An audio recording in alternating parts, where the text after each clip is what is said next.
Digital book గురించి TDP red book కౌంటర్గా YCP digital book తీసుకొచ్చింది. కూటమి ప్రభుత్వంలో వైసీపీ కార్యకర్తలకు అన్యాయం జరిగితే, అక్రమ కేసులు బనాయిస్తే వాటిని నమోదు చేయడానికి డిజిటల్ బుక్ను తీసుకొచ్చారు. అయితే ఎవరు ఊహించని విధంగా వైసీపీ నేతలపైనే ఇందులో ఫిర్యాదులు నమోదవుతున్నాయంట. ఈ ప్రభుత్వంపై ఫిర్యాదు చేయమంటే వైసీపీ హయాంలో నమోదైన అక్రమ కేసులపై ఫిర్యాదులు రిజిస్టర్ చేస్తున్నారు కొంతమంది. దీంతో వైసీపీలో విచిత్ర పరిస్థితులు నెలకొన్నాయి.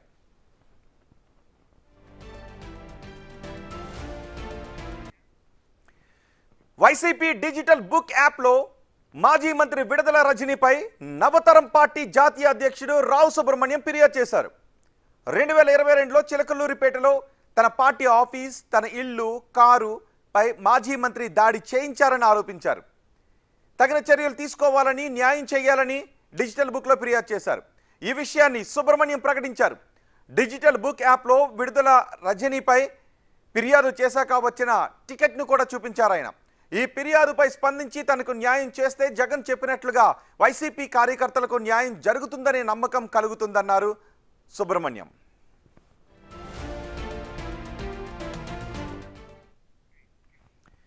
వైసీపీ తెచ్చిన డిజిటల్ బుక్పై ఆ పార్టీలో నేతలపైనే ఫిర్యాదులు రావడంపై తెలుగుదేశం పార్టీ నేతలు కూడా స్పందిస్తున్నారు. గడిచిన 5 ఏళ్లలో వైసీపీ బాధితులే డిజిటల్ బుక్లో ఫిర్యాదులు చేస్తున్నారని తెలిపారు. 99% ఫిర్యాదులు వైసీపీ బాధితులే చేస్తున్నారు అన్నారు మంత్రి సత్యకుమార్.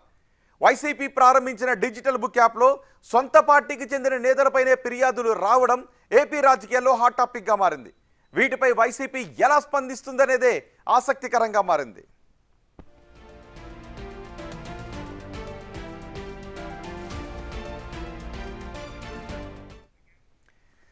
డిజిటల్ బుక్లో వైసీపీ నేతలపైనే ఫిర్యాదులు ఎందుకు నమోదవుతున్నాయి? ఇదే విషయంపై ఇప్పుడు మనం చర్చించబోతున్నాం. ఈ చర్చలో మనకు అందుబాటులో ఉన్నారు ఎల్ఎం మోహన్ రెడ్డి, వైసీపీ అధికార ప్రతినిధి, Pilli Manikyarao, AP lead cap chairman, Rao Subrahmanyam, Navataram party అధ్యక్షులు. ఎవరైతే ఫిర్యాదు చేశారో ఆ రావు సుబ్రహ్మణ్యం కూడా మనకి అందుబాటులోనే ఉన్నారు. రావు సుబ్రహ్మణ్యం గారు, మాణిక్యరావు గారు, మోహన్ రెడ్డి గారు, నమస్తే అండి. ఫస్ట్ నేను మోహన్ రెడ్డి గారు మీ దగ్గర నుంచి వస్తాను. మోహన్ రెడ్డి గారు, ఎందుకంటే మీరు చెప్పింది విన్న తర్వాత సుబ్రహ్మణ్యం గారు కూడా ఎలా రియాక్ట్ అవుతారో చూడాలి కాబట్టి, ఏంటి మీరు పెట్టిన డిజిటల్ బుక్లో మీ నేతలపైనే ఫిర్యాదులు నమోదవుతున్నాయంటే ఎలా చూస్తున్నారు దీన్ని? నమస్కారం అండి, మీకు ప్యానల్లో పాల్గొన్న పెద్దలకు, చూస్తున్న వీక్షకులకు అందరికీ. ఇప్పుడు ఆంధ్రప్రదేశ్లో మొత్తం వైఎస్ఆర్ కాంగ్రెస్ పార్టీ తప్ప అన్ని పార్టీలు ఏకమై ఉన్నాయి ఇక్కడ. అందులో భాగమే కదా నిన్న బీజేపీ ఎమ్మెల్యే కూడా జగన్మోహన్ రెడ్డి గారిని తిట్టించేదానికి బాలకృష్ణ గారిని కలుపుకొని ఇద్దరు కలిసి తిట్టిన కార్యక్రమం అసెంబ్లీలో జరిగినది కూడా అదే కదా. కాబట్టి వీళ్ళు కూడా రావు సుబ్రహ్మణ్యం గారు నవతరం పార్టీ అని పెట్టుకున్నారు. ఆ నవతరం పార్టీ పెట్టుకున్న ఆయన ఈ జేబోల్ కిరణ్ పక్కన పెట్టుకొని విడుదల రజనీ గారిని తిట్టని తిట్టించినారు. కాబట్టి ఆ తిట్లలో ఎవరైనా అభిమానులపై దాడి చేసినారు. అది వాస్తవం అనేది కాదు. ఆయన పెట్టిన తర్వాత నేను చూసినాను కానీ, కాకపోతే ఇది వాస్తవమా కాదనేది కూడా చూడాల్సిన అవసరం ఉంది. అవి ఉన్నప్పుడు కంప్లైంట్ అప్పుడే చేయొచ్చు. ఆ కంప్లైంట్ చేసిన తర్వాత అనేక మంది అనేక రకాలుగా కంప్లైంట్లు చేసి జగన్మోహన్ రెడ్డి గారి ప్రతిపక్షంలోకి వచ్చిన తర్వాత జగన్మోహన్ రెడ్డి గారు మా పార్టీకి సంబంధించినటువంటి అనేక మంది లీడర్ల మీద కేసులు పెట్టించి జైలుకు పంపించిన సందర్భాలు ఉన్నాయి. నెలలు జైల్లో ఉన్నటువంటి సందర్భం ఉంది. ఈ రోజు మా మితిన్ రెడ్డి గారు కూడా బయటికి రావడం జరుగుతుంది. ఆయన బెయిల్ రావడం జరిగింది. మోహన్ రెడ్డి గారు, మీ డిజిటల్ బుక్ ఉద్దేశం ఏంటి? వైసీపీ కార్యకర్తల కోసమేనా, లేదు ఆంధ్రప్రదేశ్లో ఎవరైనా ఫిర్యాదులు చేయొచ్చా? వైసీపీతో పాటు ప్రజలు చేయొచ్చు. ప్రజలు, రాజకీయ పార్టీ నాయకులు కాదు. రాజకీయ పార్టీ నాయకులు చేయాలంటే ఇప్పుడు చంద్రబాబు నాయుడు గారు కూడా వచ్చి చేయొచ్చు దీంట్లో. ఎందుకంటే వాళ్ళు చేసినటువంటి దాడులు, దౌర్జన్యాలు అన్నింటినీ దాంట్లో కనపరిచి మేము కూడా ఈ విధంగా చేసినా దీనికి కూడా న్యాయం చేయండి అనే విధంగా చేయొచ్చు. కాకపోతే మేము పార్టీకి ప్రజలకు సంబంధించినటువంటి డిజిటల్ బుక్ పెట్టాం కానీ వీళ్ళు ఇతర పార్టీలకు సంబంధించినటువంటి వ్యక్తులు వచ్చి దాంట్లో పెట్టేసి దాన్ని అవహేళన చేయాలని, ఏదో విధంగా మా అబాసుపాలు చేసినట్టు ప్రయత్నం చేయాలనే ఉద్దేశంలో భాగంగా వాళ్ళు ప్రయత్నం చేస్తున్నారు తప్ప అందులో ఎటువంటి వాస్తవాలు ఉండవు. వాళ్ళు చేసిన అభియోగాలు నిజమైతే అంతకుముందే వాళ్ళు ఫిర్యాదు చేయొచ్చు. ఆ ఫిర్యాదు చేసిన తర్వాత కోర్టుకు వెళ్ళొచ్చు. కోర్టుకు వెళ్ళిన తర్వాత అనేక రకాలుగా వాళ్ళు చట్టపరంగా పోరాటం. అలా కాదు, అందులో ఫిర్యాదు చేసిన తర్వాత కోర్టుకు వెళ్ళొచ్చు అనుకుంటే మరి డిజిటల్ బుక్ ఉద్దేశమే నెరవేరదు కదా. ఇప్పుడు సుబ్రహ్మణ్యం కూడా ఏమంటున్నారంటే, నేను ఫిర్యాదు చేశాను, సాక్ష్యాలు ఉన్నాయి, ఒకవేళ మీరు విడుదల రజనీపై చర్యలు తీసుకుంటే మీరు ఏ ఉద్దేశంతో అయితే డిజిటల్ బుక్ పెట్టారో ఆ ఉద్దేశం నిజమని నేను అనుకుంటాను అని సుబ్రహ్మణ్యం అంటున్నారు. ఇప్పుడు సుబ్రహ్మణ్యం గారు చెప్పినట్టు సుబ్రహ్మణ్యం గారు నిజంగా జరిగింది వాస్తవం అయితే మరి ఆ రోజు దేనికి జరిగింది ఆ జరిగిండేది కూడా దాంట్లో వివరణ పెట్టాలి కదా. ఊరికే విడుదల రజనీ గారి మీద అభియోగం మోపేసి ఆయన వచ్చేదోడ పాల్గొట్టినట్టు అక్కడ ఎవరితో ఏం పెట్టుకున్నాడో ఆ పెట్టుకున్న వాళ్ళు ఎవరు వచ్చి దాడి చేసినారో ఆ దాడి చేసింది తీసుకుపోయి రజనీ గారి మీద దొబ్బేసి పక్కకు తప్పుకుంటే సరిపోతుందనే ఉద్దేశంలో భాగంగానే ఇది చేస్తున్నారు కదా. నిజంగా చేసి ఉంటే రజనీ గారే వచ్చి చేయలేదు కదా, ఎవరో కార్యకర్తలు అభిమానులు వచ్చి చేసినారనే దాని మీద ఆయన అభియోగం మోపొచ్చు. ఆ మోపినది కూడా ఆమె మీద తిప్పడానికి ప్రయత్నం చేయొచ్చు. కానీ అది ఎందుకు జరిగింది ఏం జరిగింది అనేది కూడా దాంట్లో మెన్షన్ చేయొచ్చు కదా. దాన్ని మెన్షన్ చేసి దీన్ని చెప్తే దానికి ఆన్సర్ వచ్చింది. అది విసిపెట్టేసి కేవలం రజనీ గారు మా పైన దాడి చేయించినారు, మా ఇల్లు పోలగొట్టినారు, మా బండి పోలగొట్టినారు, మాకు న్యాయం చేయండి, మీరు న్యాయం చేస్తే వాళ్ళకి న్యాయం చేసినట్టు ఉంటుంది అంటే మరి గుంటూరులో దారుణంగా నరికినారు. మీరు కూడా ఒక పార్టీ పెట్టుకున్నారు కదా, ఓ పార్టీ పెట్టుకున్నటువంటి జాతీయ అధ్యక్షులు కదా, మరి జాతీయ అధ్యక్షులు అయినప్పుడు ముస్లిం వైఎస్ఆర్ కాంగ్రెస్ పార్టీ నాయకుని నడి రోడ్డు పైన నరికినప్పుడు దానిపైన మీరు ఎందుకు కౌంటర్ పెట్టలేకపోయినారు? మీరు పార్టీ పెట్టుకున్న వ్యక్తులు పార్టీ కేవలం మీకోసం పెట్టుకున్నారా, ప్రజల కోసం పెట్టుకున్నారా, లేక రాష్ట్రం కోసం పెట్టుకుని దేనికి పెట్టుకున్నారా? అది కూడా మీరు చెప్పాల్సిన బాధ్యత ఉంది కదా. మోహన్ రెడ్డి గారు కాదు, మోహన్ రెడ్డి గారు, మీ డిజిటల్ బుక్ లో వచ్చిన ఫిర్యాదులపై నిష్పాక్షికంగా విచారణ జరిపి వాస్తవాన్ని బయటపెట్టి అందులో మీ పార్టీ నేతల పైన ఫిర్యాదులు వచ్చినా మీరు చర్యలు తీసుకుంటారా? ఇప్పుడు నిష్పాక్షికంగా వస్తే అంటే ఎలాంటి పక్షపాతం లేకుండా మా పార్టీ కార్యకర్తలు చేసినా, మా పార్టీ మేము తప్పులు చేసినా జగన్మోహన్ రెడ్డి గారు అందరినీ మందలించాలనే ఉద్దేశంలో భాగంగానే ఆయన ముఖ్యమంత్రి అయిన తొలి రోజే కేబినెట్ సమావేశం అయిపోయిన తర్వాత కలెక్టర్ల మీటింగ్ లో జగన్మోహన్ రెడ్డి గారు చెప్పడం జరిగింది. ఆ రోజే ఏమని, మా పార్టీకి సంబంధించినటువంటి వ్యక్తులు తప్పులు చేసినా ఎవరిని క్షమించే ప్రసక్తే ఉండదు, అరెస్ట్ చేయండి అని చెప్పిన తర్వాతనే రాష్ట్రంలో ఉన్నటువంటి వైఎస్ఆర్ కాంగ్రెస్ పార్టీ నాయకులకు ఏ ఒక్క అధికారి కూడా కనీసం స్పందించిన సందర్భాలు ఏర్పడినాయి. ఎవరు మాట్లాడినా మాకు జగన్మోహన్ రెడ్డి గారు తెలుసు, మేము జగన్మోహన్ రెడ్డి గారితో మాట్లాడతాం, మాకు ముఖ్యమంత్రి గారితో మేము డైరెక్ట్ మాట్లాడతాం అనే విధంగా మాకు తయారైంది. కాబట్టి మా పరిస్థితి ఈ రోజు ఈ విధంగా దిగజారిపోవడానికి కారణమైంది. కాబట్టి మేము ఇప్పుడు కూడా జగన్మోహన్ రెడ్డి గారు ప్రజల పక్షాన, ప్రజలకు ఏదైనా అన్యాయం జరిగితే మా పార్టీ చేసినా ఇతర పార్టీలు చేసినా దానిపైన చర్యలు ఖచ్చితంగా తీసుకుంటాడు. ఆ చర్యలు ఏ స్థాయిలో ఉంటాయనేది, అది ఎంత వాస్తవం అనేది తెలుసుకున్న తర్వాత జరుగుతుంది. మా పార్టీ వాళ్ళపై నరికి మర్డర్ చేసి రమ్మని చెప్పరు కదా. మా పార్టీ ఇప్పుడు రావు సుబ్రహ్మణ్యం చేసిన ఆరోపణలు టీడీపీ నేతలు చేయించిన ఆరోపణలని మీరు అంటారు, రైట్? అంతే కదా. మళ్ళీ మనకి టీడీపీ నుంచి ఆయన ఒక పార్టీ పెట్టుకున్నటువంటి వ్యక్తి రాష్ట్రంలో ఇన్ని దాడులు జరుగుతుంటే, ఇన్ని అన్యాయాలు జరుగుతుంటే, ఇంతమంది మీద రేపులు జరుగుతుంటే, వాళ్ళ మీద కేసులు లేకపోతే మహిళలు తీసుకుపోయి చంపి శవాలను కూడా కనపడకుండా చేస్తుంటే ఒక పార్టీ పెట్టుకున్నటువంటి వ్యక్తి ఈయన కూడా అభియోగాలు చేయొచ్చు కదా, ఆరోపణలు చేయొచ్చు కదా. ఈ ఆరోపణ ఎందుకు చేయకుండా కేవలం వైఎస్ఆర్ కాంగ్రెస్ పార్టీ మీద 1.5 సంవత్సరం దాటిన తర్వాత ఈ రోజు ఆయన మీద ఆరోపణ చేస్తున్నారంటే ఇది వాస్తవం అని ఎట్లా అనుకోవాలా? కేవలం మోహన్ రెడ్డి గారు ఒక్క నిమిషం. టీడీపీ నుంచి మాణిక్యరావు గారు ఉన్నారు, నవతరం పార్టీ అధ్యక్షుడు సుబ్రహ్మణ్యం గారు కూడా ఉన్నారు. మాణిక్యరావు గారు, నేను మీ దగ్గరికి వస్తాను, ఒక్కసారి సుబ్రహ్మణ్యం గారి దగ్గర నుంచి వివరం తీసుకుందాం. సుబ్రహ్మణ్యం గారు, మీరు విడుదల రజనీపై ఫిర్యాదు చేశారు, ఆమెపై చర్య తీసుకుంటే డిజిటల్ బుక్ ఉద్దేశం ఏ ఉద్దేశంతో అయితే జగన్ పెట్టారో అది నెరవేరుతుందని నేను నమ్ముతున్నానని మీరు అన్నారు. కానీ మీరు ఇచ్చిన కంప్లైంట్ టీడీపీ నేతల ప్రోద్బలంతో ఇచ్చారు అని వైసీపీ నేతలు అంటున్నారు. నమస్తే అండి, మాణిక్యరావు గారికి అట్లానే రెడ్డి గారికి మీకు అందరికి కూడా నమస్కారం అండి. మా దగ్గర అందరూ చిలకలూరుపేట పట్టణంలో నియోజకవర్గంలో ఆ సంఘటన జరిగినప్పుడు 2022 ఏప్రిల్ 15, 16 తారీఖుల్లో మంత్రి విడదల రజని, ఆమె మరిది విడదల గోపి, వాళ్ళ అనుచరులు 100 మంది పైగా వచ్చి మా జెండా ధ్వంసం చేశారు, పార్టీ కార్యాలయం ధ్వంసం చేశారు. తర్వాత మా ఇంటి దగ్గర పోలీసులు బందోబస్తు పెట్టారు. చాలా బీభత్సంగా దారుణంగా నా కారు పగలగొట్టారు. నా కారు నేను పగలగొట్టుకోను కదండి, వీడియోలు, ఎవిడెన్స్లు, ఆ రోజు వచ్చినటువంటి పేపర్ క్లిప్పింగ్స్, ఆ రోజు ఛానల్స్ లో వచ్చినటువంటి కటింగ్స్ అన్ని కూడా మీకు పంపిస్తాను, మీరు రెడ్డి గారికి చూపించవచ్చు, అదేమి ఇబ్బంది ఏం లేదు. పోలీసుల మీద ఒత్తిడి తీసుకొచ్చి విడుదల రజనీ గారు ఆ రోజు తూతూ మంత్రంగా ఒక 4 మీద కేసు కట్టే విధంగా ఏర్పాటు చేశారు. విడుదల రజనీ మీద కానీ, వాళ్ళ మరిది మీద కానీ, వాళ్ళ మామయ్య మీద కానీ చర్యలు తీసుకోలేదు.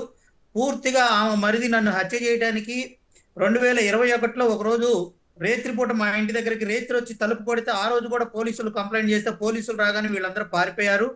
విడదల రజనీ నా ఒక్కడి మీదే కాదు, చిలకలూరుపేట నియోజకవర్గంలో విడదల రజనీ బాధితులు వేల సంఖ్యలో ఉన్నారు, వందలు కాదు, వేల సంఖ్యలో. వాళ్ళందరూ ఇచ్చారా, మీరు ఒక్కరే ఇచ్చారా? కాదు, వందలు వేలు అంటున్నారు, మరి వాళ్ళందరూ ఇచ్చారా, మీరు ఒక్కరే ఇచ్చారా? నేను ముందుకొచ్చి ఫిర్యాదు చేశాను. తర్వాత అందరూ ఫిర్యాదు చేస్తారు విడుదల రజనీ మీద కానీ, లేకపోతే రాష్ట్ర వ్యాప్తంగా మీరు ఇందాక చెప్పారు కదా, అదే తరహాలో రాష్ట్ర వ్యాప్తంగా ఎక్కడెక్కడైతే వైఎస్ఆర్ కాంగ్రెస్ పార్టీ ప్రభుత్వం ఉన్నప్పుడు ఆ రోజు చాలా దారుణంగా దాడులు చేశారు, అట్లాగనే అత్యాచారాలు చేశారు, చాలా మంది మిస్ అయ్యారు. డాక్టర్ సుధాకర్ ని పెడరెక్కలు విడిచికట్టి మరి కొట్టారు కరోనా టైంలో కూడా. మరి అట్లానే వీరి సుబ్రహ్మణ్యం అనేటువంటి ఒక వ్యక్తిని ఎమ్మెల్సీ అనంతబాబు డోర్ డెలివరీ చేశాడు. ఇంకా ఎంతమంది వైఎస్ఆర్సీపీ ప్రభుత్వం ఉన్నప్పుడు బాధలు పడ్డారో. అయితే ఒకటి, జగన్మోహన్ రెడ్డి గారు ఈ రోజు డిజిటల్ బుక్ తెచ్చినందుకు నేను మనస్ఫూర్తిగా స్వాగతిస్తున్నా, జగన్మోహన్ రెడ్డి గారిని మనస్ఫూర్తిగా అభినందిస్తాను. ఓకే, ఆయన అధికారంలో ఉన్నప్పుడు తాడేపల్లి ప్యాలెస్ నుంచి బయటకు తొంగి చూసినటువంటి దాఖలాలు లేవు. ఆయన చుట్టూ ఒక క్వార్టరీ ఉండిపోయింది. ఆయనకి ఈ రోజు వాస్తవ పరిస్థితులు తెలిసేటువంటి ఒక అవకాశం డిజిటల్ బుక్ ద్వారా వచ్చింది. అందుకే డిజిటల్ బుక్ ఓపెన్ కాగానే ఆ పార్టీ నేతలపైన ఫిర్యాదులు చేసి వాస్తవ పరిస్థితులు మీ ద్వారా తెలుసుకునే పరిస్థితి ఉందని అంటున్నారు మీరు. ఓకే, సుబ్రహ్మణ్యం గారు, నేను మీ దగ్గరకు వస్తాను. మాణిక్యరావు గారు, ఏంటి ఇప్పుడు సుబ్రహ్మణ్యం గారు ఏదైతే మాట్లాడారో అవి మీరు మాట్లాడిస్తున్నారంట? అంటే ఎవరెవరైతే అందులో ఫిర్యాదులు చేస్తున్నారో ఆ ఫిర్యాదులు మీరు చేస్తున్నారంట టీడీపీ నాయకులు? వైసీపీ అధికారంలో ఉన్నప్పుడు రాష్ట్రంలో ప్రజలని కానీ, పార్టీలని కానీ, మహిళలని కానీ, వెనకబడ్డ వర్గాలని కానీ ఏది చూడకుండా కూడా వాళ్ళకి వ్యతిరేకంగా మాట్లాడినా, వాళ్ళకి ఇష్టం లేకపోయినా, ఎక్కడైనా ఒక మాట మాట్లాడినా అందరి మీద దాడులు చేసేటువంటి పరిస్థితి ఉన్నాయి. అవన్నీ చెప్పుకుంటే మీరు పెట్టినటువంటి అరగంటలో మాకు ఇచ్చేటువంటి 5 నిమిషాలు సరిపోదు.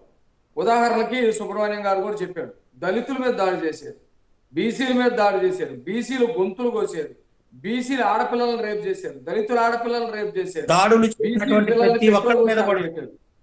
వినపడుతుందా నా మాట? మాణిక్యరావు గారు, వినిపిస్తుంది, మాట్లాడండి. ఇన్ని చేస్తే ఆనాడు బాధితులు ఎవరు కూడా పోలీస్ స్టేషన్కి వెళ్ళి కేసులు పెడితే కేసులు తీసుకోలేదు. పోలీసులు వైసీపీ వాళ్ళు చెప్పినట్టు విన్నారు. అందుకోసం మేము రెడ్ బుక్ తీసుకొచ్చాం. రెడ్ బుక్ దేనికి? రాజ్యాంగాన్ని, చట్టాన్ని గౌరవించకుండా ఎవడైతే విచ్చలవిడిగా పనిచేశాడో వాళ్ళ పేర్లు మేము రాసుకోవడం ద్వారా సాక్ష్యాలు, ఆధారాలతో సహా ఈరోజు జైలు పంపించేటువంటి పరిస్థితి ఉంది. ఎరుపంటే కొందరికి భయం, పసిపిల్లలు వారికన్నా నయం. ఈ రెడ్ బుక్ వచ్చిందని భయపడి ఆల్టర్నేట్ గా మేము ఇంకో బుక్ తీసుకొస్తామని చెప్పేటువంటి వీళ్ళు నిజంగానే ఆనాటి బాధితులు కూడా ఈ రోజు వచ్చి కేసులు పెడుతుంటే వాళ్ళు రిసీవ్ చేసుకోవాలి. ఆనాటి బాధితులు, ఇప్పుడు సుబ్రహ్మణ్యం గారు బాధితుడు, నేను బాధితుడిని, నా మీద ఎన్నో కేసులు పెట్టారు. మీరు కూడా చేశారా డిజిటల్ బుక్ లో? మరి రెడ్ బుక్ లో చేశారా? మీరు డిజిటల్ బుక్ లో చేశారా, రెడ్ బుక్ లో చేశారా? ఎవరు? నేను కూడా బాధితుడిని మీరు అంటున్నారు కదా. ఆనాటి బాధితుడని చెబుతున్నా. నేను కూడా ఆనాటి రాష్ట్రంలో ప్రతి ఒక్కరు ఆ రోజు వైసీపీ బాధితులే కదండి. ప్రతి ఒక్కరు, ఒక్కరు లేదు, ఇద్దరు లేదు. మా తెలుగుదేశం పార్టీ కార్యాలయాల మీద దాడి చేశారు, కేసులు కట్టారా? సుబ్రహ్మణ్యాన్ని డోర్ డెలివరీ చేశారు, అనంతబాబుని రెడ్ కార్పెట్ వేసి తిప్పించి పోలీసుల చేత సెల్యూట్ చేశారు. నిన్న పల్నాడు ఏరియాలో మాచర్లో చంద్రయ్య అతన్ని నడి రోడ్డు మీద పొద్దున్నే మేకల్లో గోరెల్లో కోసుకున్నట్టుగా నడి రోడ్డు మీద గొంతు కోసేసి ఆ దారుణంగా చంపేశారు. ఆ పిల్లగాడికి ఉద్యోగం ఇస్తుంటే నిన్న వద్దని చెప్పేసి మాట్లాడుతున్నారు. కాబట్టి వీళ్ళు నిజంగా కనుక కేసులు అందరి తీసుకుంటామని కనుక వీళ్ళు మాట్లాడితే ఆనాటి బాధితులు కూడా డిజిటల్ బుక్ అని ఏదైతే చెప్తున్నారో దాంట్లో చెప్తారు, వాళ్ళు అన్నింటినీ రిసీవ్ చేసుకోవాలి. అలా కాదు, ఈనాటి ప్రభుత్వ బాధితులు ఎవరైనా ఉంటే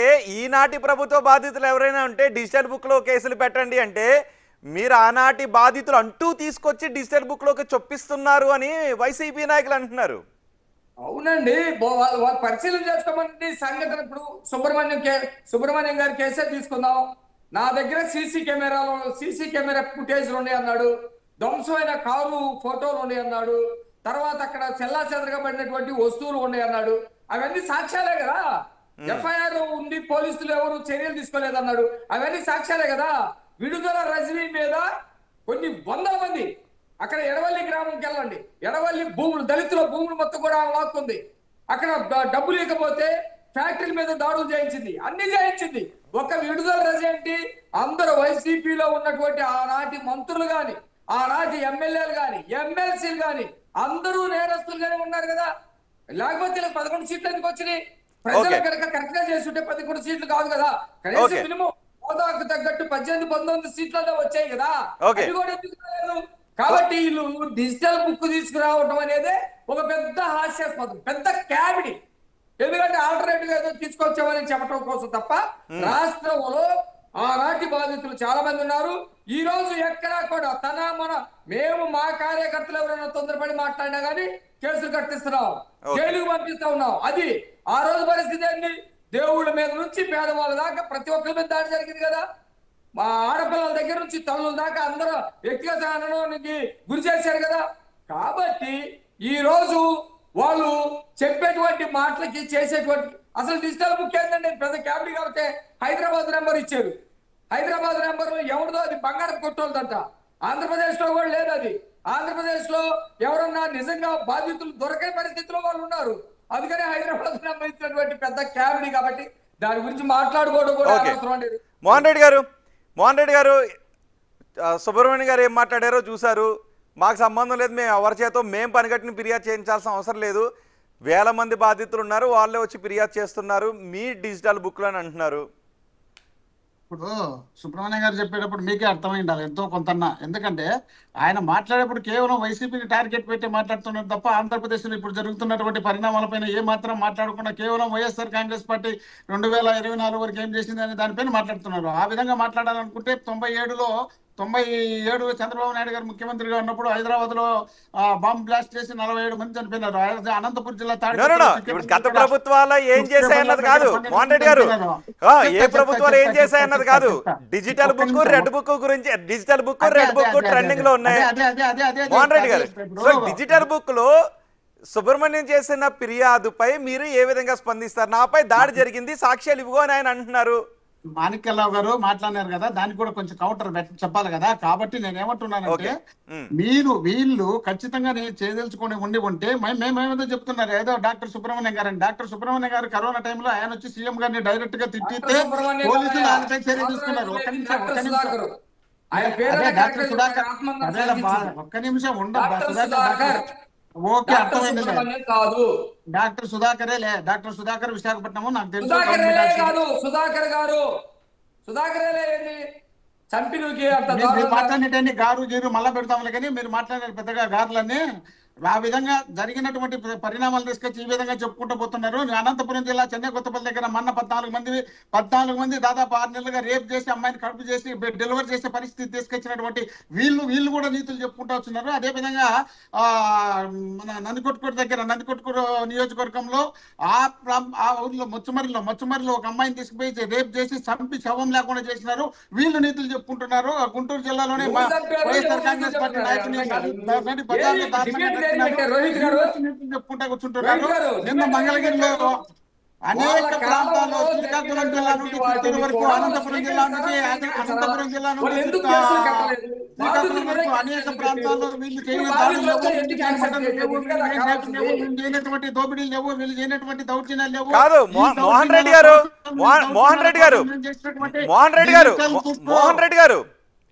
రెడ్డి గారు ఇప్పుడు డిజిటల్ బుక్లో మీరు డిజిటల్ బుక్ ఒక ఉద్దేశంతో పెట్టారు. ఆ డిజిటల్ బుక్లో కొన్ని కేసులు నమోదవుతున్నాయి, ఫిర్యాదులు నమోదవుతున్నాయి. ఆ ఫిర్యాదుల్లో ఎక్కువ శాతం వైసీపీ నేతలపైనే నమోదవుతున్నాయంటే అవునా కాదా? ఇప్పుడు మేము డిజిటల్ బుక్ పెట్టినది వైఎస్ఆర్ కాంగ్రెస్ పార్టీ మీద జరుగుతున్నటువంటి దాడులకు మేము శ్రీరామ రక్షగా ఉండాలనే ఉద్దేశంలో భాగంగా డిజిటల్ బుక్ పెట్టడం జరిగింది. ఆయన మాట్లాడకుండా పెట్టాలి కదా సార్. ఆయన మాటికి అడ్డం వచ్చేట మాట్లాడలేదు కదా. ఆయన మాత్రం నాకు రాదా మాట్లాడిన చేత కదా. ఆయన మా అడ్డం ఎందుకు వస్తున్నారు?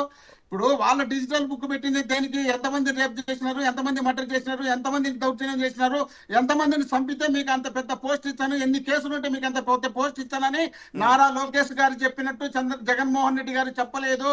మీకు జరిగినటువంటి అన్యాయాలపైన నేను ఉన్నాను, మీకు రక్షణగా ఉంటుంది. డిజిటల్ బుక్ శ్రీరామ రక్షలాగా ఉంటుంది. మీకు జరిగినటువంటి అన్యాయాలు ఎవరు చేసినా కూడా, వాళ్ళు ఎక్కడున్నా కూడా, వాళ్ళు రిటైర్డ్ అయినా, వాళ్ళు ఎక్కడ పోయినా కూడా వాళ్ళను సప్త సముద్రాలు దాటినా పట్టుకొచ్చి వాళ్ళకి చట్టపరంగా చట్ట విరుద్ధంగా కాదు, ఇలా మాదిరి చట్టపరంగా సృష్టిస్తామని చెప్పినాడు జగన్మోహన్ రెడ్డి గారు. దాన్ని పెట్టుకోకుండా మన ఇష్టం వచ్చినట్టు మనం మాట్లాడుకుంటూ పోవాలనుకుని మాట్లాడుతున్నాం. మోహన్ రెడ్డి గారు ఒక్క నిమిషం సుబ్రహ్మణ్యం గారు ఏంటి? ఓకే మోహన్ రెడ్డి గారు ఒక్క నిమిషం సుబ్రహ్మణ్యం గారు, ఏంటి వైసీపీ కార్యకర్తల మీద జరుగుతున్న దాడులకు వాళ్ళ కార్యకర్తలకు రక్షణ కోసం బుక్ పెడితే మీరు నవతరం పార్టీ అధ్యక్షులుగా ఉండి అందులోకి వెళ్ళి ఎలా ఫిర్యాదు చేస్తారు? సార్, జగన్మోహన్ రెడ్డి గారు రాష్ట్రంలో ప్రజల పక్షాన ఎవరి మీద దాడులు జరిగినా, ఎవరికి ఇబ్బంది వచ్చినా ఫిర్యాదు చేయమని చెప్పి జగన్మోహన్ రెడ్డి గారు పిలిపించారు. వాటిలో అన్ని పెట్టండి. మీరు ఇదొకటి ఎందుకు పెట్టారు? ఇదొకటి ఎందుకు పెట్టారు? గుంటూరులో జరిగింది పెట్టండి, గుంటూరులో మన జరిగింది పెట్టండి, చిలకలూరు మీ చిలకలూరు కిరణ్ భారతమ్మ చెప్తే దానిపైన పెట్టండి. భారతమ్మ చెప్తే దానిపైన ఎందుకు పెట్టా? కిరణ్ మీ ఎంట పెట్టుకుని తిప్పుకుంటున్నారు కదా. చేబోలు కిరణ్ అనే వ్యక్తిని మీరు ఎంట పెట్టుకుని తిప్పుకున్నారు కదా, ఆ కిరణ్ కూడా కంప్లైంట్ లో పెట్టండి. అదెందుకు పెట్టలే మరి? దీన్ని మాత్రమే ఎందుకు పెడుతున్నారు? మీ ఇష్టం వచ్చింది మీరు పెట్టుకుని పోయి జగన్మోహన్ రెడ్డి గారి మీద అభియోగాలు మోపి తప్పించుకుంటే సరిపోతుంది అనుకుంటున్నారా? మీరు చేసినటువంటి ఆరోపణలు కూడా చేయండి, పెట్టండి. అందులో మీరు చేసినటువంటి తప్పులు కూడా దాంట్లో మెన్షన్ చేయండి. అవన్నీ మెన్షన్ చేసి దీన్ని కూడా చూపించా, దానికి జగన్మోహన్ రెడ్డి గారు స్పందిస్తారు. మీరు భారతమ్మ గారిని పక్కలో పెట్టుకొని కిరణ్తో మీరు తిట్టలేదా? మీరు తిట్టించినప్పుడు ఆడ దౌర్జన్యం చేయరా? చేస్తారు, ఎందుకు చేయరు? ఇలాంటివన్నీ చేయడం మనం కూడా తప్పే కదా. ఆ తప్పు చేసినటువంటి వ్యక్తిని మీ చిలకలూరు పెట్టే కదా చేబోలు కిరణ్, అతని గురించి ఎందుకు మాట్లాడలేకపోయినారు మీరు? అవన్నీ వదిలిపెట్టేసి కేవలం ఇక్కడనే మీరు ఎందుకు మాట్లాడుతున్నారు? కాబట్టి మీరు అన్ని కరెక్ట్ గా ఉండేటుంటే వాటిని మెన్షన్ చేయండి. దానిపైన జగన్మోహన్ రెడ్డి గారి గురించి మీరు అడగండి, మాట్లాడండి. అంతేగాని వీళ్ళు చేస్తున్నటువంటి దౌర్జన్యాలకు మీరు సపోర్ట్ చేసుకుంటా మాకు విమర్శించాలనే ఉద్దేశంలో భాగంగా మీరు పార్టీ పెట్టుకుని ఆ పార్టీకి అధ్యక్షుడు, జాతీయ అధ్యక్షుడు అయితే మీ ప్రాంతంలో జరిగినటువంటి అన్యాయాల గురించి మీరు పెట్టకుండా కేవలం మీకోసమే మీరు పెట్టుకుంటూ వచ్చి ఇది ఎంతవరకు సమంజసం కాదు కదా. ఏమని మోహన్ రెడ్డి గారు మీ విడుదల రజనీ గారు చేసిన అరాచకాలు, మీ జగన్మోహన్ రెడ్డి గారు చేసిన అరాచకాలు చెప్పాలంటే చెప్పాలంటే మీరు చేస్తున్న అరాచకాలు చెప్పాలంటే మళ్ళీ ఇంకో డిబేట్ కావాలా? ఈ డిబేట్ కాదులే, మళ్ళీ డిబేట్ పెట్టుకొని మాట్లాడదాము. ఇప్పుడు నాకు వేరే డిబేట్ ఉంది, నేను వెళ్తున్నాను, మళ్ళీ మాట్లాడదాం వచ్చినాక. మోహన్ రెడ్డి గారు, 175 వేరే ప్రోగ్రామ్ ఉంది. ఆ రోజు వైఎస్ఆర్ కాంగ్రెస్ పార్టీ వాళ్ళు చేసిన అరాచకాలు అన్ని కూడా ఇప్పుడు కొత్తగా డిజిటల్ బుక్ లో అందరూ కూడా నమోదు చేయడానికి బాధితులందరూ కూడా రెడీ అయ్యారు. ఇక్కడ నుంచి ఈ రోజు జరిగే ఈ లైవ్ నుంచి కూడా బిగ్ టీవీ నుంచి కూడా ఒక పిలిపిస్తున్నాం. బాధితులందరూ కూడా అందులో ఫిర్యాదు చేస్తారు. ఖచ్చితంగా మీ డిజిటల్ బుక్ మీకు ఏదైతే మీరు చర్యలు తీసుకునేటువంటి దమ్ము ధైర్యం ఉంటే విడుదల రజనీ గారి మీద చర్యలు తీసుకోండి. అప్పుడు మీ నిజాయితీని, మీ చిత్తశుద్ధిని నిరూపించుకోండి. అట్లా కాకుండా ఏదో జరగనట్టుగా, జగన్మోహన్ రెడ్డి గారి టైంలో అసలు ఏమీ జరగనట్టుగా మీరు ఇదంతా చెప్పడం కూడా కరెక్ట్ కాదండి. ఈ రోజు కూటమి ప్రభుత్వం అధికారంలోకి వచ్చిన తర్వాత ఆనాడు జరిగినటువంటి వాటితోటి పోల్చుకుంటే ఇప్పుడు జరిగేది నాకు తెలిసి 0.5% కూడా లేవు. అవన్నీ కూడా చేబ్రోల్ కిరణ్ మీద కూటమి ప్రభుత్వం, తెలుగుదేశం పార్టీ చర్యలు తీసుకుంది. అతను అరెస్ట్ చేసింది, జైలుకు పంపించింది. అట్లాగనే మరి ఈ ప్రభుత్వం వచ్చిన తర్వాత ఈ రౌడీ ఎలిమెంట్స్ ఎవరైతే ఉన్నారో రౌడీ ఎలిమెంట్స్ మొత్తాన్ని కూడా కంట్రోల్ చేసేటువంటి పరిస్థితి వచ్చింది. తెలుగుదేశం పార్టీ కార్యాలయం మీద గేట్లు ఎట్లా పాల్గొట్టారో మనం చూస్తాం. మా ఇంటి మీద దాడి జరిగిన సందర్భంలో మా అమ్మగారు పక్షవాతం వచ్చి తర్వాత చనిపోయారు. ఒక సందర్భంలో చిలకలూరుపేట ఏదో ఒక పర్యటనలో నాకు పిల్లి మాణిక్యాలరావు గారు కలిస్తే ఆయన రిక్వెస్ట్ చేస్తే ఆయన కూడా వచ్చి మా అమ్మగారిని పలకరించారు. లైవ్ సాక్ష్యం పిల్లి మాణిక్యాలరావు గారు ఉన్నారు. సో మీరు డిజిటల్ బుక్ లోకి వెళ్ళి చేసే కంప్లైంట్లకి టీడీపీ నేతలకి ఏ సంబంధం లేదు అంటారు, రైట్? చిట్టా మొత్తం పంపిస్తాను మీకు, మీరు అన్ని చెక్ చేసుకోవచ్చు. ఇది జెన్యూన్ ఫిర్యాదు అండి. మీరు అసలు మేమేదో తెలుగుదేశం పార్టీ వాళ్ళు చెప్తే చేసినట్టు, మాకు ఇంకా వేరే పనేమి లేనట్టు, మా ఇంటి మీద దాడి చేసి రౌడీజం చేసి మా ఆఫీస్ పగలగొడితే ఫిర్యాదు చేసాం. ఫైనల్ గా ఓకే సుబ్రహ్మణ్యం గారు, ఒక్క నిమిషం. ఫైనల్ గా మాణిక్యరావు గారు ఫైనల్ కామెంట్. ఇప్పుడు వాళ్ళు స్పష్టంగా చెప్పాడు, మోహన్ రెడ్డి ఏం చెప్పాడంటే వైసీపీ వాళ్ళ మీద దాడులు చేస్తే, వైసీపీ వాళ్ళు ఏదన్నా తప్పులు చేస్తే, వైసీపీ వాళ్ళు మర్డర్లు చేస్తే, వైసీపీ వాళ్ళు దాడులు చేస్తే వాళ్ళని గనక అరెస్ట్ చేస్తే వాళ్ళు పెట్టే యాక్ట్ లో డిజిటల్ బుక్ లో బుక్ చేసుకుంటారు. అంతే తప్ప ప్రజలందరినీ తీసుకోమని చెప్పేసి ఆయన చెబుతా ఉన్నాడు. మేమేమంటాం అంటే మా ప్రభుత్వం ఉంది, మా ప్రభుత్వంలో ఎవడు తప్పు చేసినా, వైసీపీ వాడైనా, తెలుగుదేశం వాడైనా, కూటమి వాడైనా, ఎవడు తప్పు చేసినా, సామాన్యమైన ప్రజలు తప్పు చేసినా, రౌడీలు తప్పు చేసినా చర్యలు తీసుకుంటాము. వాళ్ళ ప్రభుత్వంలో కనుక ఏదైతే వాళ్ళే తప్పులు చేసి బాధితుల్ని నేరస్తులు చేసినటువంటి పరిస్థితి ఇక్కడ ఉండదు. డిజిటల్ బుక్ వాళ్ళు ఎందుకు చెప్పారో తీసుకొచ్చారు అనేది వాళ్ళే చెప్తా ఉన్నారు. ఏమని? వాళ్ళ కార్యకర్తల కోసమని. సప్త సముద్రాల అవతల ఉన్నటువంటి వాళ్ళు కాదు, ఇక్కడ ఉన్నటువంటి వాళ్ళకి న్యాయం చేయండి. సునీత గారు రేపొద్దున మన వైఎస్ సునీత రేపొద్దున డిజిటల్ బుక్ లో చెప్పింది మా నాయన్ని చంపింది అవినాష్ రెడ్డి, దానికి సహకరించింది ఇతనే అని. తీసుకుంటారా లేదా? తీసుకుంటారా లేదా? దస్తగిరి నన్ను పలానా రోజులు ప్రోత్సహించింది అని దస్తగిరి చెబుతాడు. తీసుకుంటారా లేదా? సుబ్రహ్మణ్యం భార్య వచ్చేసి నా భర్తని చంపి డోర్ డెలివరీ చేసింది చెప్పింది, ఆ రోజు కేసు తీసుకోలేదని చెప్పింది. తీసుకుంటారా లేదా? అమర్నాథ్ని పెట్రోల్ పోసి తగలబెట్టారు. అమర్నాథ్ వాళ్ళ అక్క వచ్చి ఆ పెట్రోల్ పోసి తగలబెట్టుతూ నేను డైరెక్ట్ గా చూసానని చెప్పేసి ఆ అమ్మాయి చెప్పింది. కేసు తీసుకుంటారా లేదా? వాటి గురించి కూడా చెప్పమనండి. Right right thank you very much Manikyarao గారు, thank you very much Mohan Reddy గారు, thank you very much Rao Subrahmanyam గారు. బిగ్ టీవీ డిబేట్లోకి వచ్చి డిజిటల్ బుక్ గురించి మీ అభిప్రాయం తెలియజేసినందుకు. మొత్తానికి డిజిటల్ బుక్లో ఫిర్యాదులు నమోదు చేయండి. ప్రస్తుత ప్రభుత్వ హయాంలో ఎవరికైనా అన్యాయం జరుగుతూ ఉంటే అందులో కంప్లైంట్ చేయండి అని జగన్మోహన్ రెడ్డి ఆ బుక్ను ప్రారంభించారు. అయితే డిజిటల్ బుక్లో వైసీపీ నేతలపైనే ఫిర్యాదులు నమోదవుతూ ఉండటంతో ఆంధ్రప్రదేశ్ రాజకీయాల్లో ఈ అంశం చర్చనీయాంశంగా మారింది. అయితే వైసీపీ నాయకులు అంటూ ఉన్నారు ఆ ఫిర్యాదు చేస్తున్న వాళ్ళతో టీడీపీ నాయకులు ఫిర్యాదులు చేయిస్తున్నారు అని. కానీ ఆ సాక్ష్యాధారాలు ఉన్నాయి, ఎవరు ప్రోద్బలంతోనో ఫిర్యాదులు చేయాల్సిన అవసరం లేదు. మీ పార్టీ నేతలు చేసిన దౌర్జన్యాలపై నా దగ్గర సాక్ష్యాలు ఉన్నాయి, చర్యలు తీసుకుంటారా అని రావు సుబ్రహ్మణ్యం అంటున్నారు. మరి చూద్దాం ఈ డిజిటల్ బుక్ అంశం ఇంకా ఏ విధంగా ముందుకు వెళ్తుందో, అందులో ఇంకా ఎటువంటి ఫిర్యాదులు నమోదవుతాయి, ఏ పార్టీ పైన ఏ నాయకులపైన రాబోయే రోజుల్లో ఫిర్యాదులు నమోదవుతాయో వాటిపైన వైసీపీ ఎలా